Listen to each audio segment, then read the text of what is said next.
Tersa loron sanulu resing rua fulang Abril ne, hanesang loron ikus kampanya kandidatu Presidente Republika, José Ramos Horta, tambane, usuba militante, simpatizantes no apoyantes sira, atulatui regras nebe iha.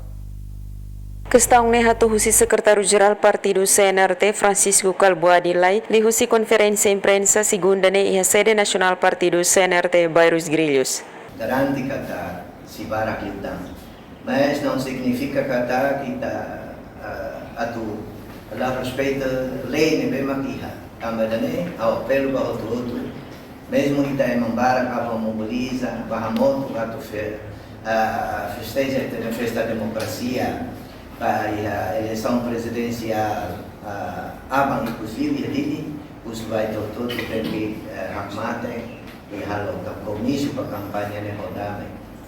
Niamos afirma liutan katak kampanye presidensial hahu iha lorong rua fulan Abril agora ature mataona tambah liga ho lorong bot Pascua. Tambane tenki determina ona kampanye husi kandidato presidente José Ramos Horta nian iha lorong sanul resin rua fulan Abril ne iha tasitolu.